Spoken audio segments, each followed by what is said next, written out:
This is CBC Vancouver News.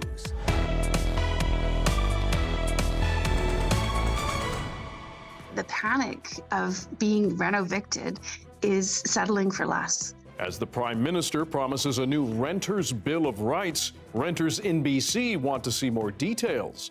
Plus, we are feeling unsafety to do business.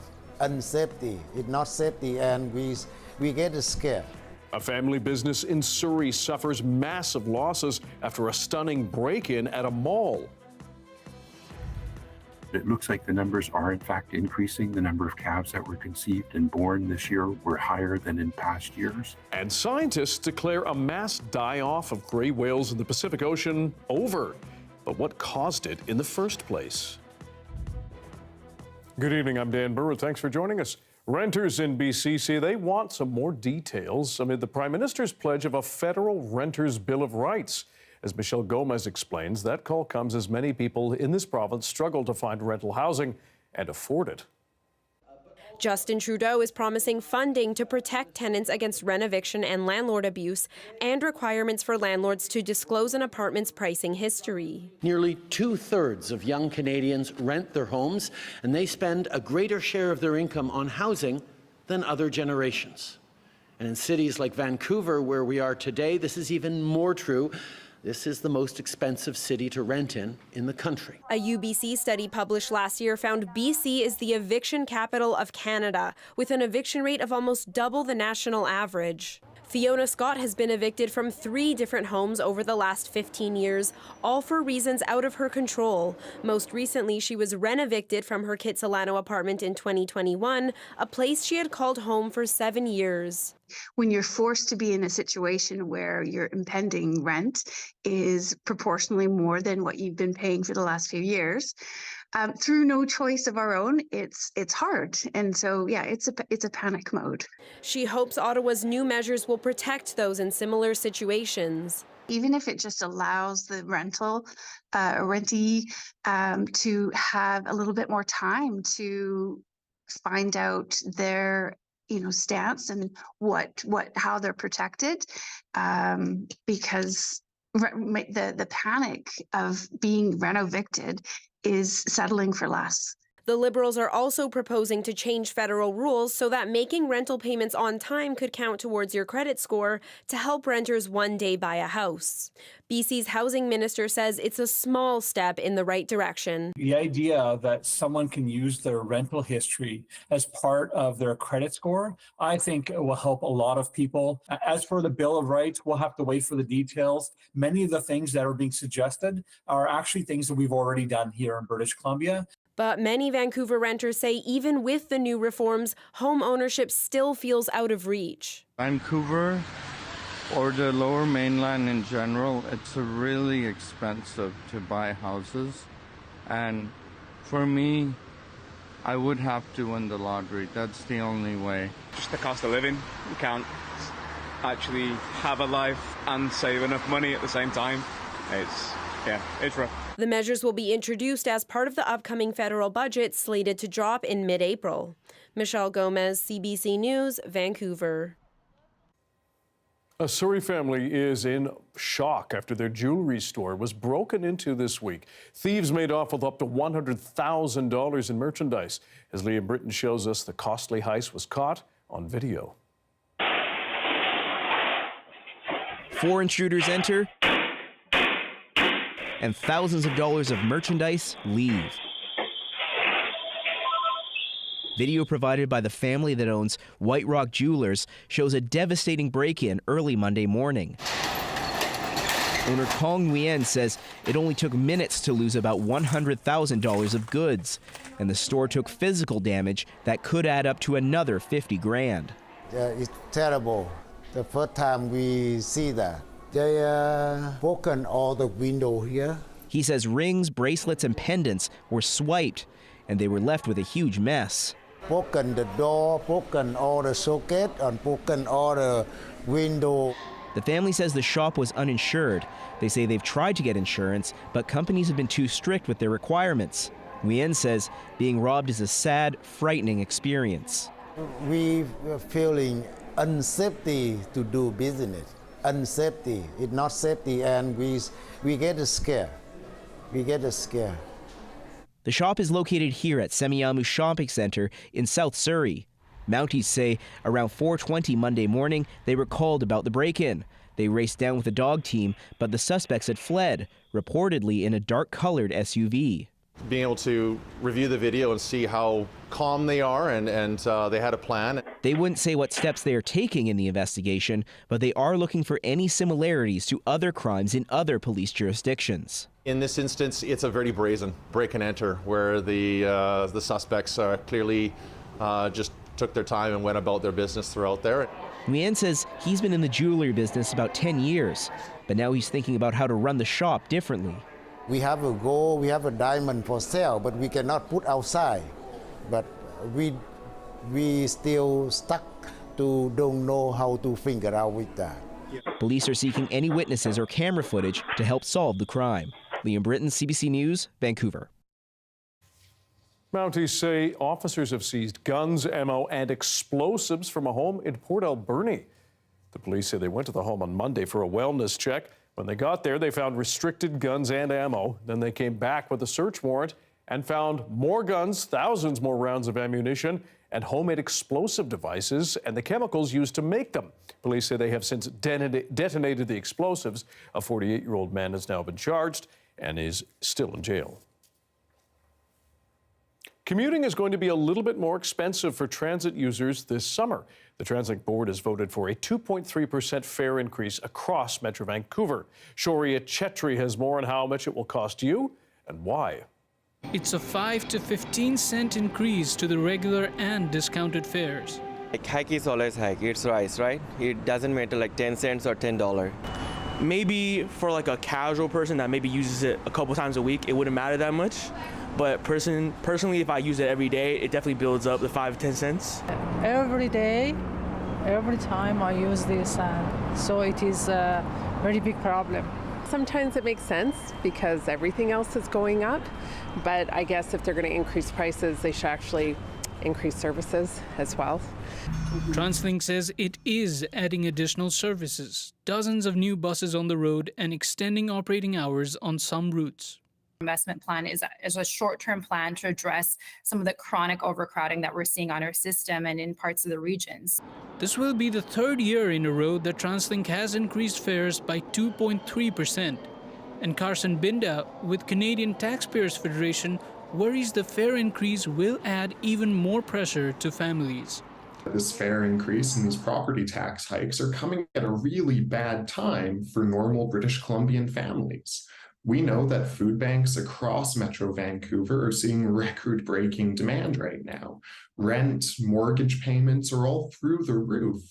He says Translink should tighten their budget spending on executive salaries instead of putting the burden on taxpayers. When you're staring down a massive budgetary shortfall, executive compensation is an easy place to start. Translink's investment plan also calls for a 4% fare hike next year, but Vancouver School Board trustee Susie Ma says it's the wrong direction. This is an affordability issue, right? And if you start increasing fares year by year by year, it just compounds itself in a city that's already, deemed by many as being not affordable. Instead, she calls on Translink and the provincial government to provide free transit to teens. But Translink says it's looking at a $600 million annual deficit starting in 2026. So that is not on the agenda. This latest price increase comes into effect on July 1. Shoria Chetri, CBC News, Vancouver. More BC parents could soon access affordable childcare. The federal government says it will give BC nearly $17 million for new childcare spaces, while the province says it's adding more than 900 new spaces this spring.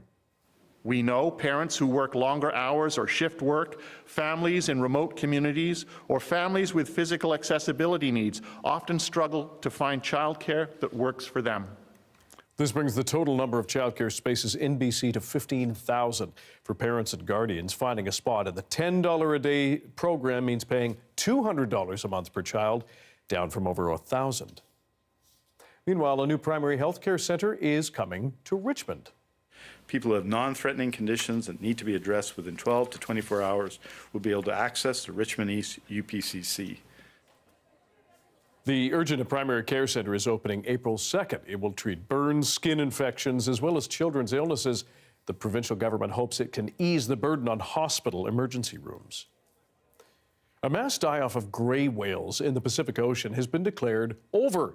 Scientists have new insight as well into the reasons why so many died off the coast over the past few years. Michelle Gassoub explains the reasons behind the deaths and the signs the numbers could be bouncing back. Every year, grey whales make an epic journey from the Arctic to Mexico, a 17,000-kilometer swim around trip. But since 2018, these marine mammoths have been dying off, nearly 700 of them becoming stranded off the Pacific coast. Researchers say starvation may be to blame. They only have about 5 to 6 months of feeding to acquire all the energy that they need to go down and back. So if they leave the Arctic and the gas tank is not full, they're not making it back. There's nowhere to stop off to top up the reservoir. It's all or nothing. Grey whales have also died after being hit by vessels or facing attacks by the ocean's apex predator, killer whales. It's really dramatic to see how the killer whales can separate the calves from the mums. The mums will do their best to save their calves, but ultimately it's very hard to save one's young when you have 5, 6, 10 killer whales all there. Literally, it's like being attacked by Tyrannosaurus Rex. But the researchers say all these factors are connected. A starving whale won't be able to fend off an attack from a predator or outswim a massive boat. A changing climate could be to blame. Because of climate change and the receding ice up there, it's thought that the nutrient value of some of the prey items has actually declined. And so there's a combination of increasing costs associated with having to forage and brought further and further away from their historic areas. This isn't the first unusual mortality event that scientists have recorded. There was another one back in the 80s and in the 90s. And there is some good news. On some level, the population does seem to be bouncing back. This mass die-off has now been declared over, offering a silver lining after years of loss. The numbers are in fact increasing. The number of calves that were conceived and born this year were higher than in past years. And the number of stranded individuals that are being reported is much lower than it has been even at the peak of the mortality event. Some hope the grey whales that travel the length of the west coast may successfully make their migration again. Michelle Gassoub, CBC News, Vancouver. A very friendly BC pig is looking for a forever home. The owner of a Prince George pig rescue says the porker was found alone on the side of Highway 97 last week. He needed help, and I just figured if, we're contacted because of him, I just feel like that's his destiny. It's meant to be. He's a lovable guy. Yeah, we just don't want him to end up being anybody's food. He deserves a life. He ended up with us for a reason. The pig has not been named yet, but at this point he's 125 pounds, very large for his age, and he's estimated to be just under a year old. The rescue says they're screening people carefully to find him a loving home that won't use him for breeding or a meal. With Ramadan underway and Easter approaching, Palestinian Muslims and Christians hold on to their faith amid the devastation back home. After the break, how some in BC are coping and helping.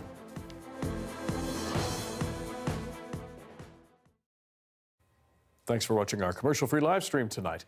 A new truck stop in Surrey is giving more drivers a safe and convenient place to rest. The area near the Port Alberni Bridge along Highway 17 has long been used by truckers to park overnight, but the space was not officially designated and didn't have washrooms, among other amenities. Caroline Chen went to check out the new space. I'm here at the North Surrey Truck Parking Facility. It's just opened today, and it's located about 600 meters just east of the Port Alberni Bridge. If you've been in the area before, you've noticed that there are trucks usually parked on the side of the road. There weren't a lot of facilities available. Well, this new facility is here to address that. We wanted to ensure that we created a very designated space that was for the purpose that it was constructed for. So we put in fencing, we have security guards there, we have gated access in and out. It really is intended for short duration commercial truck drivers as opposed to anyone else. And the measures that we put in place ensure that it can be used for the folks who desperately need to use that facility. Before today's opening of this facility, there was only the stop at the Nordell Way scale in the area. This new one I'm at today has more than 100 stalls. It's a great space, and we actually have folks out there on site today as it opens to kind of see the drivers come in and out. And one of the first drivers that came in actually gave a thumbs up to the team and appreciated the amenities that were in place. So that's a really great news story for us. We spoke to a truck driver here about what they thought about this new facility. It's pretty good for the highway drivers because when they come here overnight, they cannot park on the streets, right? Because they have a delivery in the morning and they have to park on the street, they get tickets.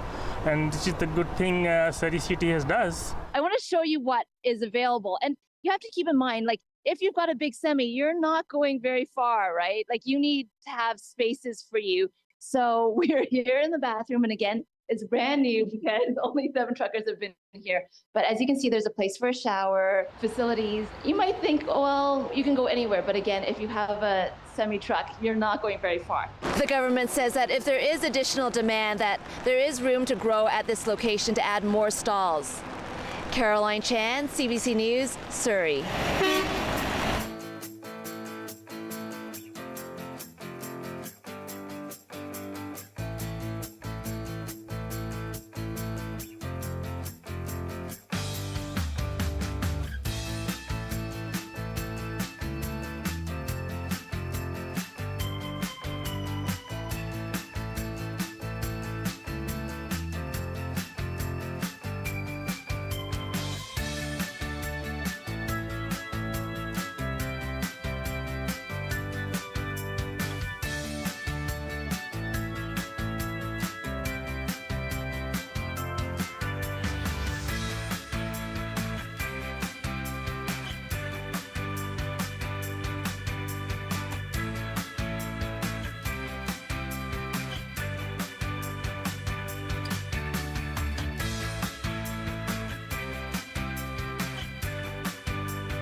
We are now into the 3rd week of Ramadan. Muslims around the world typically gather with friends and loved ones to celebrate and connect with their faith. This year is different, though, with many eyes focused on the war in Gaza. While the UN Security Council has voted to demand an immediate ceasefire until the end of Ramadan, thousands of people remain displaced and many are on the brink of starvation. Adil Iskander is an associate professor of global communication at SFU and the director of the Center for Comparative Muslim Studies. Thank you for joining us, Adil. Thanks for having me, Dan. Appreciate it. So how has the war changed how Palestinian Muslims are marking Ramadan right now? Well, for many Palestinian Muslims, especially those who are living in Gaza, their entire lives have been upended. Many of them have lost loved ones. They've been displaced. They're currently being starved of essential goods and starved literally in every sense of the word. So this is not Ramadan. It's not any regular day, in fact, let alone a month of supplication and meditation and worship. And for Palestinians around the world, there are about, most people don't know this, but there are about 15 million Palestinians in total. Mm-hmm. So many of them are currently in the diaspora, including many here in Canada. But for many of them, it's a very heavy-hearted Ramadan. They're thinking about their loved ones and their relatives and their, countrymen and women back home and what they're struggling with. So it's difficult to be celebratory. It's a very somber, very melancholy Ramadan this time for most Palestinians, but also for Muslims in general. What community efforts are you seeing here in terms of any support that people in the diaspora are offering? Well, there's tons of fundraising for Gaza across the board. I would say that most the fast breaking meal is the iftar that happens at sunset. And most iftars that I've seen around the city and across the country and globally have in one way or another been an attempt to fundraise to support humanitarian aid in Gaza. So we see that. In fact, we're going to have one at CCMS at SFU in about an hour or so. So these things are happening all the time across the board because everyone is trying to chip in. It's sort of all hands on deck, trying to support, trying to push, trying to change realities on the ground for Palestinians. Is there any comfort that Ramadan offers to those who are in this war that's been going on for now 6 months? Well, in no small measure, yes, there is, because even though many of them have seen their entire lives, as I said, upended, even the places of worship, the mosques, the churches, many of them have been destroyed in Gaza. Because of the Israeli bombardment. Many of them, at least the very act of standing together side by side and praying in the same direction, facing Mecca, all of that is a way of embodying unity and coming together at least to mourn their dead, but also to demonstrate their continuity and their ability to survive adversity. So it is definitely a moment of reflection, a way to, to wish their loved ones ease and transition to the afterlife, if you will, but also to continue living despite adversity. And I think that, at the very least, is comforting for the soul, but also helps them continue their day-to-day life. We also know Lent is coming to an end. Yes, of course. What about Christian Palestinians who may be, who are caught up in the fighting? Well, so basically, Palestinian Christians are also the first century Christians. They are the descendants of Jesus and the Christian community there. And so they are too embroiled in this. There's the assumption that Palestinians are entirely Muslim, which of course they're not. Some of their churches have been destroyed in Gaza. The Christian community in Palestine are also reeling from what's happening in Gaza and also in the West Bank, where their life has become increasingly difficult with the encroachment of settler attacks and what have you. So for Christian Palestinians, this is also a time of Lent, where they are also fasting. So it's one of those unique moments where all Palestinians are fasting irrespective of their religious denominations and reflecting both on their struggles and also thinking about how to overcome these difficult times and looking to their deity, if you will, because they all believe they're both monotheistic sort of traditions. Of the Abrahamic tradition. Absolutely. Yeah. So all of them are looking up to the heavens and hoping that, maybe there is mercy in the coming days for all of them. Adil Gander, we appreciate your time and your perspective. Thanks for joining us. Thanks for having me, Dan. Appreciate it. There is a live look at a lit-up harbor center after some heavy rain this week. The long weekend is looking sunny on the south coast. Darius will have your BC-wide forecast right after this.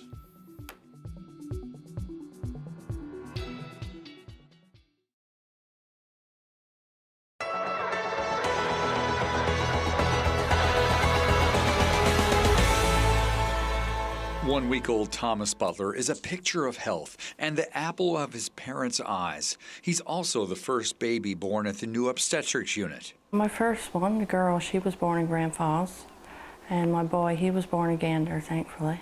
And then that's when they shut it down again, and they just opened up just in time for my third one. After almost 2 years of patients driving for hours for obstetrics service, the long-promised, long-awaited unit opened last week. They were just anxiously waiting for somebody to come in and have a baby. One girl even predicted that someone was going to come in tonight with a boy, and she was right. It's nearly an hour's drive to the hospital from Carmenville, where baby Thomas lives. Amber Sims says she was lucky she didn't have to drive to Grand Falls, Windsor, where the obstetrics unit was located. I would have been pretty nervous because I don't know if I would have made it, and it was snow covered on the roads when we did leave to go in. So I'm not really sure if we would have made it or not, but I'm glad I didn't have to drive 2 hours to Grand Falls to have a baby. I went on up to the unit, and they never even put me in a room. They just brought me straight down to the case room, and she said, I looked at your file. She said, you was only 2 hours when you had your last one. And at 5:57, I had Thomas. Thomas's middle name, James, is also a shout out to the hospital's namesake. And it was a really great staff. They made me feel comfortable, so it was good. Sim says she is grateful to the staff of the obstetrics unit in Gander for making her feel so comfortable during the delivery of baby Thomas. But she's especially glad she didn't need to tack an extra 1 hour onto that middle of the night drive in order to make that delivery happen.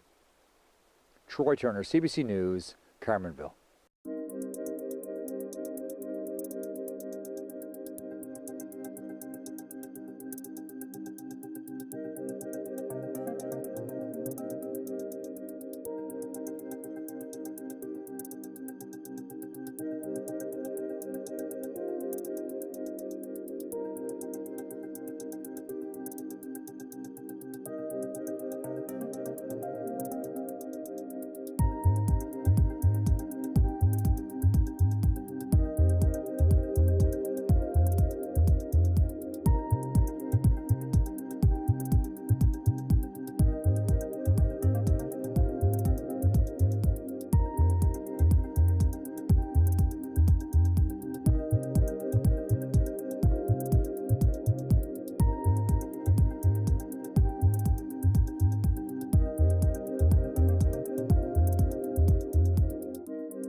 Hi, I'm Amy Bell, and here's what's in your CBC Vancouver inbox.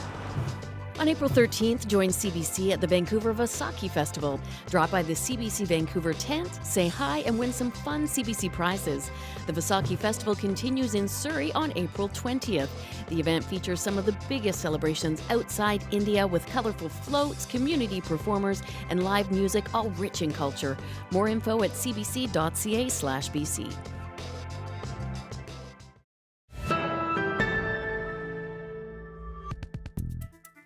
We know about tornadoes, but ever heard of a Snownado? A woman was riding a chairlift at Big White Ski Resort in Kelowna recently when she saw one. We were just bopping around on a nice spring day. It was warm and slushy. And all of a sudden, this Snownado appeared above us up on the ridge rocket behind me here, this chairlift right behind me. And it was quite an impressive one. Liz Say says she's seen several Snownados over the years. She even got hit by one while on a chairlift on another time. She says this one, though, it was the biggest. The weather update is brought to you by Direct Buy Furnace. To cool and clean the air in your home, call Direct Buy Furnace. Installing Trane, the most reliable heating and cooling brand.